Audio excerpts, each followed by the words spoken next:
Bom dia, boa tarde, boa noite. Esta é mais uma edição de Pedro e Cora, aquele seu programa sobre Frankensteins. Pedro e Cora, como vocês sabem, toda terça-feira, toda quinta-feira, no canal de YouTube do Meio ou então na sua plataforma favorita de podcasts. Eu sou Pedro Dória, ao meu lado está minha queridíssima amiga Cora Ronay. Cora Ronay, de que falaremos hoje? De inteligência artificial e de um problema que eu ainda não sei a resposta. Ah, e aí? Pode ilustrar como Midjourney ganhar prêmio? Eu acho que pode. A Cora está em dúvida, a gente vai debater. Agora não é só isso, né?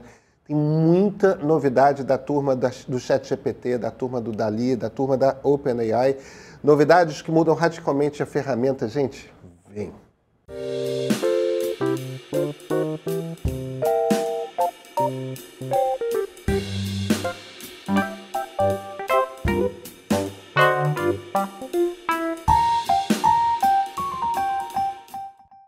Cora, como calor pouco é bobagem, hoje eu vim de Cid Moreira, sabe? Eu ia falar isso, eu digo que você está tão esportivo. Pois é, eu sei que o Cid Moreira ficava atrás de uma bancada, escondia, entendeu? Mas aí eu ia botar uma calça antes de sair de casa e de repente me toquei. Não, pera um instantinho, eu acho que no YouTube tá tudo bem usar bermudas. Eu acho que sim, nas redes não tem problema. Acho que já foi liberado. Não causará espécie. E tá quente, né, Cora? Meu Deus do céu. Tá quente. Gente, quente. Vocês não sabem. Vocês que não estão no Rio, está difícil. Não, eu estava em São Paulo esse fim de semana. 35 assim, para cima todos os dias. Teve dia que não bateu em 40, como o nosso 40 carioca, mas 38 fez. Aqui teve uma hora que eu olhei, a sensação térmica era 47. Aquela coisa que você não acredita nos seus próprios olhos. Pois é. Difícil. Parar de bagunça. Cora, a gente tem dois assuntos sobre os quais a gente precisa tratar nesse programa. Um são os lançamentos que a OpenAI anunciou na semana passada. A OpenAI, obviamente, é a empresa por trás do ChatGPT. Eles têm o DALL-E também, né, de ilustrações, mas tem o ChatGPT. Agora, a gente precisa falar também do Frankenstein, que era candidato ao prêmio de Jabuti de melhor ilustração. E foi desclassificado por uso de Midjourney, que é outra ferramenta de inteligência artificial. Eu acho que eles cometeram um erro, tá? Eu acho que eles estão errados em ter desclassificado, mas enfim, a gente pode ter essa conversa. A gente devia começar pela OpenAI. Vamos começar pela OpenAI, então. Eu tenho outras ideias, mas enfim. Tá, então, ótimo. Então vai virar debate, gostei. A OpenAI fez uma série de anúncios na semana passada. Acho que a primeira novidade é OpenAI entrou no mapa, agora é que nem Samsung, é que nem Google, é que nem Meta, é que nem Apple, e faz grandes anúncios com o CEO no palco. Nossas novidades são essas, tipo, virou Big Tech, né? Virou empresa importante, 100 milhões de usuários ativos por semana. Isso não é pequeno, isso só no ChatGPT, né? Ascensão meteórica, né? Meteórica. E os anúncios que ela fez são super interessantes. Como usuário, hoje eu me considero um heavy user de ChatGPT, dois anúncios para mim são fundamentais. São marcantes. O primeiro anúncio é um anúncio de que agora você pode, com mais liberdade, fazer upload de informação para o ChatGPT. Então, com muita frequência, eu estou trabalhando em cima de alguns PDFs, papers de cientistas políticos, tudo mais, e eu sei que as informações estão lá dentro. Poder fazer o upload desses papers para o ChatGPT e começar a fazer perguntas para o ChatGPT a respeito do texto, e o ChatGPT me traz a informação mastigada, para eu aí poder usar nos meus textos e tudo mais, isso é uma bênção, Cora. Isso é maravilhoso. Então, você alimentar o ChatGPT com as informações que você quer usar para que ele responda perguntas sobre isso, é espetacular. Uma das coisas que eu vou começar a usar ele para fazer, mas aí entra no segundo uso, que é, você vai começar a poder fazer o que eles chamam de GPTs. O que é um GPT? É como se você fizesse um chat GPT para usos específicos. Então, por exemplo, o que eu vou... Sempre que eu faço um ponto de partida, eu escrevo o texto todo da minha coluna em vídeo aqui do meio, e aí eu tenho que escrever um troço que eu acho um saco fazer, que é chamada e título. Ah, isso sempre é muito chato. É muito chato. Aí, mas tem que gravar aquela chamadinha para stories, tem que gravar aquele negócio. Agora, eu posso fazer um programinha de GPT automático em que eu instruo o chat GPT do que ele tem que fazer. Ó, você tem que me dar 3 opções de título e tem que ser títulos de boa audiência para o site de vídeo. E eu quero que você faça um resumo das ideias principais em 4 frases. Aí eu faço o upload do texto e eu tenho um programinha de ChatGPT que eu não preciso instruí-lo a cada vez sobre o que é para fazer. Não. Eu mando e ele já cospe o resultado sempre. Então, ele vai automatizar esse negócio, por exemplo. Ah, isso é sensacional. E você pode programar, Muito se bom. você é um escritório de advocacia e faz sempre um tipo de contrato, e aquele tipo de contrato que tem que prever as mesmas cláusulas, mas tem que... Você imputa os nomes, as pessoas, ele cospe o contrato. Ou então você pode pedir para ele ser um revisor de contratos e você estabelece quais são os critérios que você quer. Teve um cara, porque agora tem uma ligação do DALL-E com o ChatGPT. Tem um cara que fez um GPT que faz o seguinte. Você joga a sua foto lá e o programa te gera uma imagem sua como se você fosse um personagem de The Simpsons. Ah, que legal. Quer dizer, como é que você faz isso? Você pega o GPT, você alimenta com várias imagens ligadas ao desenho The Simpsons e fala, você tem que pegar essa coisa e juntar nesse formato. Você pode criar um GPT em cima de uma série de PDFs que são seus.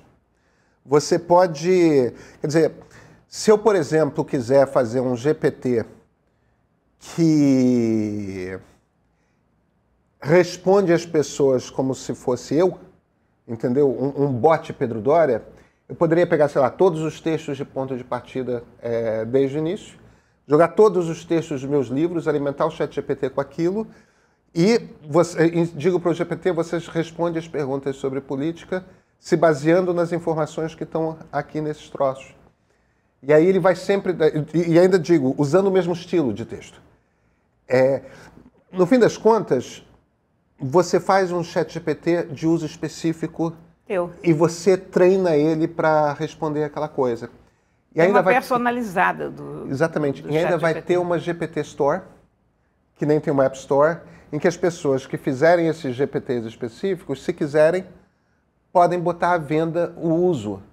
E aí as pessoas pagam para usar aquele GPT e cai uns caraminguás na pessoa que bolou aquele uso da ferramenta.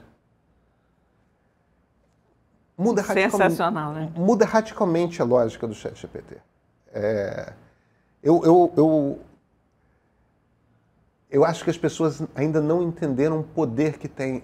E ó, o Sam Altman, que é o CEO, ele fez um GPT ao vivo. Que era uma coisa de um coach lá. Cara, você não precisa programar. É intuitivo, é simples de fazer. Entende? Só vai explodir.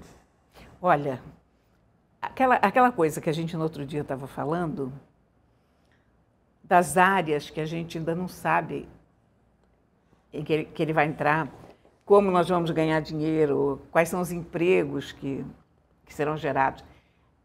Eu vi uma notícia super interessante que estão usando o ChatGPT na área da construção civil em São Francisco. Construção civil? Construção civil. Como? A questão é a seguinte, tem uma série de terrenos em São Francisco que são terrenos meio baldios, terrenos não utilizáveis no momento, por causa do preço da construção, naqueles lugares, porque seriam terrenos para construção de habitações populares, mas devido à localização dos terrenos é complicado, porque, digamos, uma beira de estrada, pela legislação americana, você tem que ter um isolamento acústico, você tem que ter uma série de proteções para a construção que fica à beira de estrada.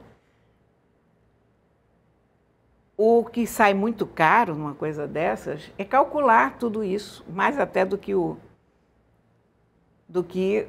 usar o produto que precisa ou como.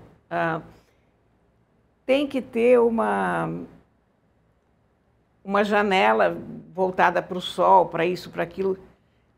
Então, são projetos que são muito difíceis, porque são projetos em terrenos complicados, com uma série de dificuldades. E a inteligência artificial está permitindo que esses projetos sejam realizados. Por quê? Eles calculam exatamente qual é o ângulo em que o prédio deve ficar para a luz incidir, para aquele barulho ser desviado. Enfim, todo aquele cálculo que se precisaria de uma equipe de arquitetos altamente especializados para neutralizar a poluição sonora, para neutralizar a poluição que vem da estrada, você tem uma ferramenta super poderosa que consegue fazer isso rapidamente. Ao mesmo tempo, os cálculos que ele faz são muito mais aproximados em relação ao uso de material, que é um grande desperdício de material na construção civil, em relação às sobras, né? Porque, sei lá, ainda mais lá nos Estados Unidos, que são aquelas paredes feitas de drywall, né? Que não são tijolos, então você compra, sei lá, uma placa desse tamanho, corta um pedaço assim, joga o resto fora, enfim. A inteligência artificial calcula exatamente como você corta, que dimensões você compra, para ter o mínimo resíduo possível. Com isso, esses projetos estão saindo do papel. O que significa o quê? Que não sei quantos operários da construção civil que estavam sem trabalho estão sendo contratados para trabalhar num projeto que teve uma influência enorme da inteligência artificial, que, na verdade, só está saindo do papel por causa da inteligência artificial. Que coisa incrível. Quer dizer, no fim das contas, a gente está falando de uma ferramenta que tem tantas aplicações em tantas áreas diferentes que estão começando a aparecer, porque no fim das contas o potencial é inacreditável. Cada profissão vai perceber os seus usos. Os seus usos. Eu nunca teria pensado no uso do ChatGPT para construção civil, porque eu não sou arquiteta, não sou engenheira, não sei quais são os problemas, não sei o que precisa calcular. Mas aquele cara que está lá trabalhando com aquilo o dia inteiro, ele pensa, e se a gente perguntasse aqui essa máquina, o que a gente poderia fazer? Incrível, incrível. Sensacional, né? Pois é, pois é. E o que me dizes do Prêmio Jabuti? Cora, eu acho que é o seguinte... Vamos esclarecer o que aconteceu no Prêmio Jabuti? Claro. O Prêmio Jabuti indicou os nomeados, os finalistas do ano. Entre os finalistas, um específico prêmio de ilustração foi desclassificado. 2 outros foram desclassificados por outras questões, porque já tinham sido publicados, o outro porque não era inédito, enfim, coisas assim. Mas esse Frankenstein, do Clube do Livro Clássico, ele foi desclassificado porque as ilustrações foram feitas com Midjourney. Eu acho que tem um aspecto interessante que vale dizer, que é o seguinte: o trabalho era assinado por Vicente Pessoa e Midjourney. Quer dizer, isso é importante sublinhar, porque tem um erro crasso aí da turma do Prêmio Jabuti, que é, primeiro, o designer jamais escondeu o fato de ter usado a ferramenta. Verdade. O problema é que, nem a equipe de jurados que selecionou dentre os trocentos trabalhos, nem o júri final viram aquela palavra Midjourney e reconheceram o fato de que o cara estava assinando junto com uma inteligência. É inacreditável que ninguém... Foi uma mosca. Não, isso não foi uma mosca. Isso é... Entendeu? Um besouro daqueles... Eu entendo, e olha, eu respeito pra caramba o Batistão, o André Dahmer, essa turma toda que estava entre os jurados, mas os caras nunca terem ouvido falar de Midjourney é muito desejo de estar por fora de uma ferramenta que está revolucionando a área deles. Eles podem escolher não usar, mas você tem que saber do que é. E eu acho que tem uma sacanagem que foi feita com esse designer Vicente Pessoa. Porque fica parecendo que, para algumas pessoas, que houve uma trapaça, quando jamais houve nenhum tipo de intenção de trapaça. Houve um cara que fez um trabalho usando o Midjourney e claramente disse, sou eu usando o Midjourney. Mas qual é a sua opinião?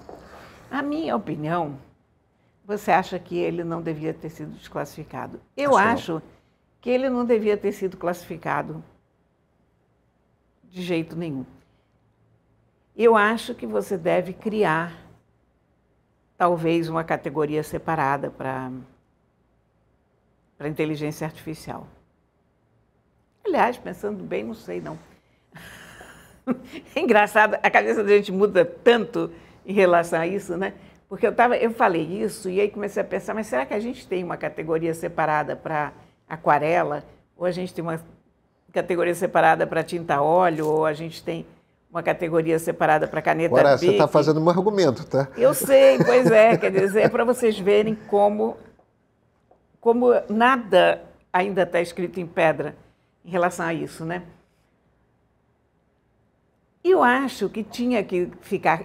Isso em relação aos outros artistas e tal. Eu acho que houve um erro enorme da comissão que aceitou esse trabalho ao não divulgar, olha, um dos trabalhos é inteligência artificial, ou aceitamos também inteligência artificial, no sentido de todos correrem com as mesmas ferramentas, entendeu?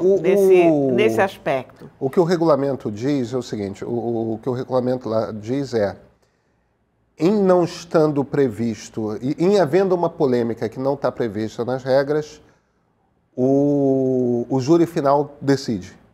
Então, como as regras não mencionam inteligência artificial, proibido não está.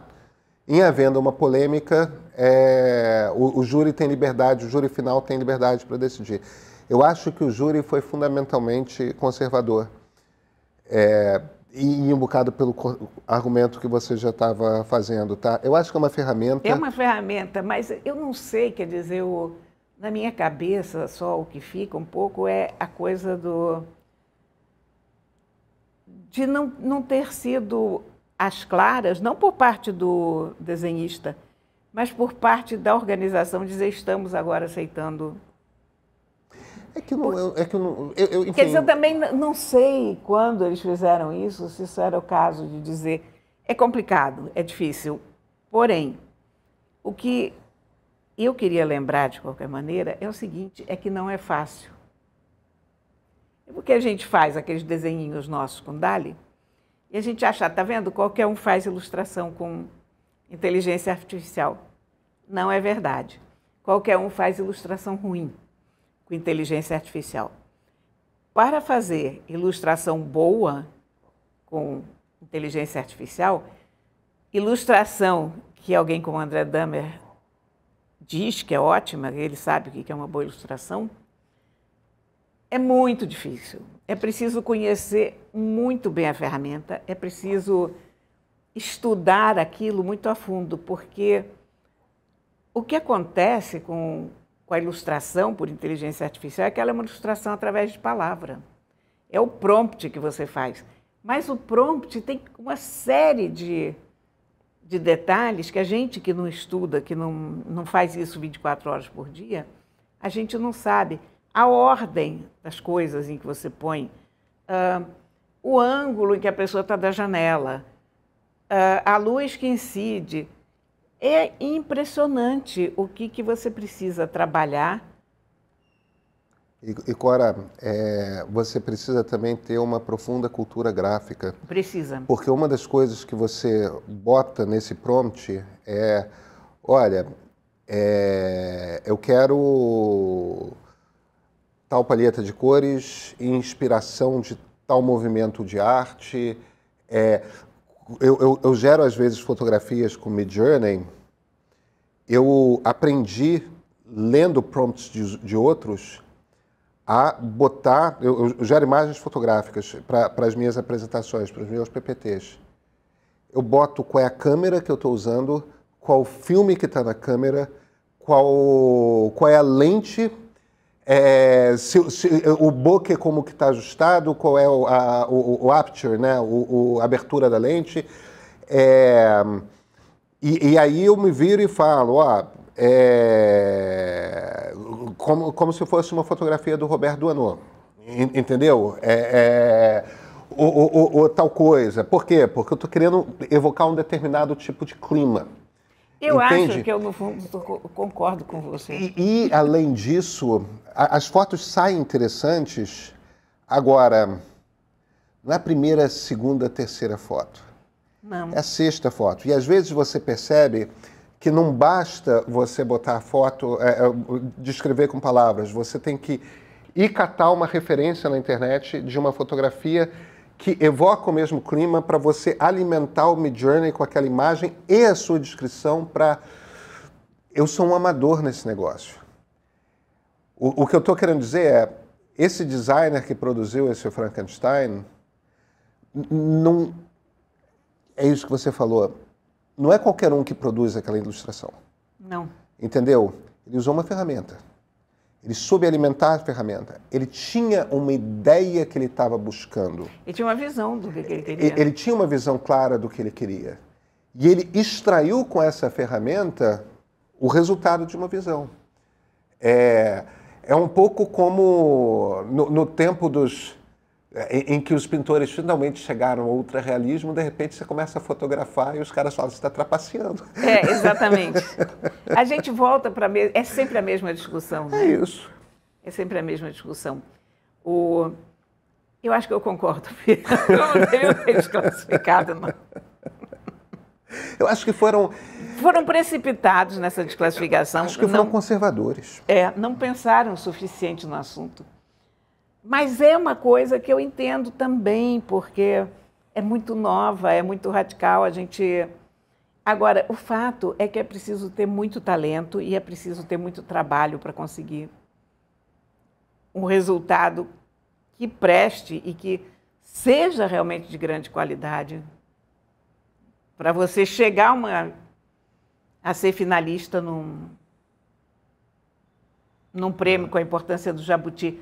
Não sou eu que ia conseguir fazer isso. Não ia ser você. De forma alguma. Quer dizer, olha, tem uma amiga minha no Instagram que tem feito as experiências mais fenomenais com inteligência artificial. Ela se chama Helena Barros. O Instagram dela atende por Ellenbar. Então procurem em Helena Ellenbar, com H. É sensacional. Ela já era uma estrela de mídias sociais na época do Fotolog. Ela fazia uma figura da Alice no País das Maravilhas, baseada nela mesma. E ela tem dado uma continuidade a esse trabalho. Mas o que ela consegue fazer com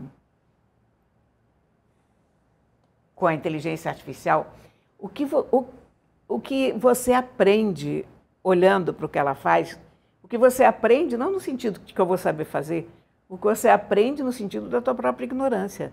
Uhum. O que você olha para lá e vê, meu Deus, olha, é preciso muito mais competência do que eu imaginava.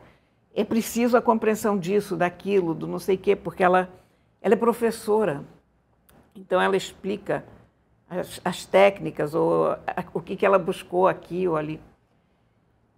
é sensacional, sabe? E a gente está diante de uma ferramenta que sei lá o que ela ainda vai nos mostrar. Eu fico besta, fico maravilhada. É. E me ajuda que eu faço os meus peixinhos e os meus gatos de uma forma mais... Cora, a gente se vê na terça-feira? Com certeza. Espero que seja menos quente, Cora. Oh, yes. Yes. Eu também. Até a terça.